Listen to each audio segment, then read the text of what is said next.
چھٹا پارہ ہے۔ اس کے شروع میں اللہ جل جلالہ نے فرمایا کہ کسی کی کوئی عیب جوئی نہ کی جائے، کسی کی کوئی برائی ظاہر نہ کی جائے، اس کو چھپایا جائے۔ ہاں، جو شخص مظلوم ہے وہ ظالم کا ظلم اور اس کی برائی کا اظہار کر سکتے ہیں، لیکن معاف کر دینا، درگزر کر دینا، اس سے مسلم معاشرہ کے امن قائم ہوتا ہے۔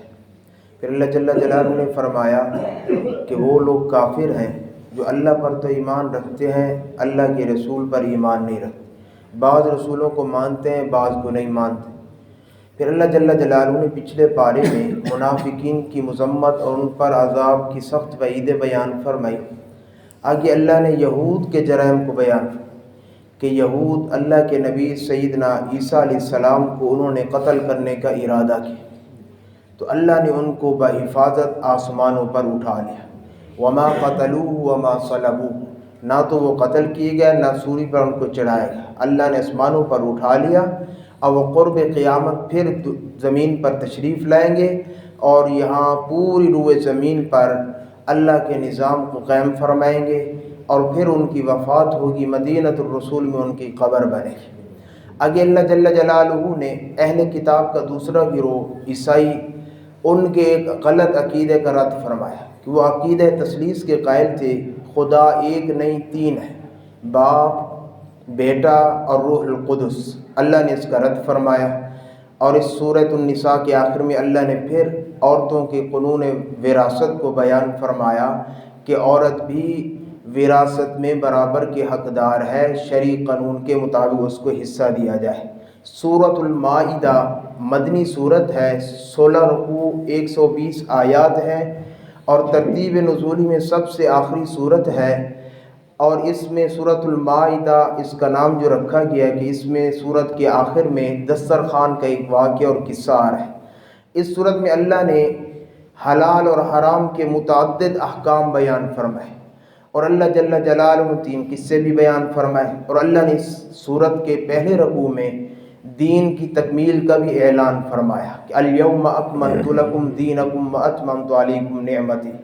اور آگے اللہ جل جلالہ نے بعض وہ کھانے پینے والی اشیاء کی حرمت کا اعلان کیا جن کے بارے میں زمانہ جاہلیت میں عجیب طریقہ رائج تھا، اس کی حرمت کو واضح بیان کیا۔ پھر اللہ نے وضو اور غسل کے بارے میں احکام جاری فرمائے، پھر فرمایا اگر پانی میسر نہ ہو تیمم سے کام لو۔ پھر آگے اللہ نے یہود کی مختلف بیماریوں کا تذکرہ کیا اور مسلمانوں کو پیغام دیا کہ ان ساری بیماریوں سے تم بچتے رہو جن میں یہود مبتلا تھے۔ اللہ جل جلالہ نے آگے سیدنا موسیٰ علیہ السلام کو حکم ہوا کہ اپنی قوم کو لے کر ارض مقدس فلسطین لے جاؤ اور جہاد کرو ان کے خلاف۔ قوم نے کہا ہم تو آپ کے ساتھ نہیں چلیں گے جب تک وہ قوم عمالقہ وہاں سے نکل نہ جائے۔ کہنے لگے ہم تو یہیں بیٹھے ہیں، آپ جانے اور آپ کا رب، فَاذْهَبْ أَنْتَ وَرَبُّكَ فَقَاتِلَا، آپ اور آپ کا رب جا کر وہاں لڑے، ہم یہاں بیٹھے۔ اللہ نے ان کی اس چیز کو بیان فرمایا۔ پھر آگے اللہ نے آدم علیہ السلام کے 2 بیٹوں کا قصہ، حابیل اور قابیل کا۔ حابیل اور قابیل کا قصہ بڑا عجیب ہے۔ قابیل نے حسد کی وجہ سے بھائی کو قتل کر دیا۔ پھر اللہ نے آگے اس واقعے کے ضمن میں فرمایا کہ کسی مسلمان، کسی انسان کو قتل کرنا ایسے ہے گویا پوری انسانیت کو قتل کرنا ہے، اور اگر کسی نے کسی مسلمان کی، کسی انسان کی جان بچا لی تو ایسے گویا اس نے پوری انسانیت کو زندہ کیا۔ آگے اللہ نے حدود کو بیان فرمایا، خاص طور پر چور کی سزا، کہ مرد ہو یا عورت چوری کریں تو اللہ نے فرمایا فَاقْطَعُوا أَيْدِيَهُمَا جَزَاءً بِمَا كَسَبَا نَكَالًا مِّنَ اللَّهِ، ان کے ہاتھ کاٹ دیے جائیں۔ آگے اللہ نے مختلف احکامات دیے اس سپارے کے آخر میں، مختلف احکام، اور آخر میں اللہ جل جلالہ نے بی بی مریم سلام اللہ اور عیسیٰ علیہ السلام کے بارے میں دوبارہ تذکرہ کیا کہ وہ خدا نہیں، کانا یأکلان الطعام، وہ تو دونوں کھاتے پیتے تھے، جو کھانے پینے والا ہو وہ خدا کیسے بن سکتا ہے، خدا تو کھانے پینے سے پاک ہے۔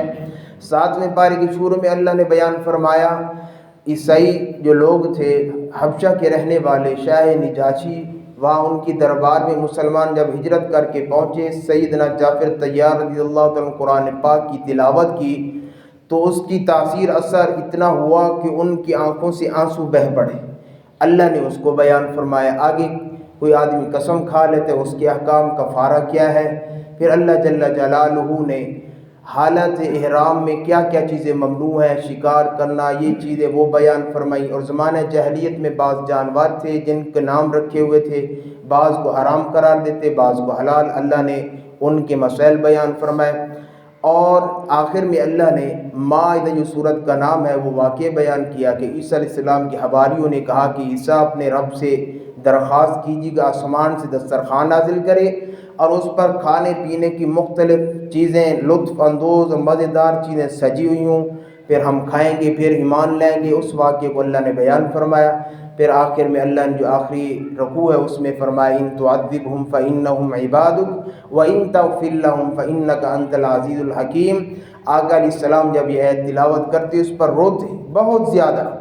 اے اللہ اگر تو اپنے بندوں کو عذاب دے، ان تعذبہم فإنہم عبادک، تو وہ تیرے بندے ہیں اگر ان کو عذاب دے، وإن تغفر لہم اگر تو معاف فرما دے تو غالب ہے، حکمت والا ہے. اس کو بیان کیا گیا. اللہ جل جلالہ ہم سب کو قرآن پاک کی صحیح سمجھ نصیب فرمائے. تمام اب آپ صفحے درست فرما لیں. اور جو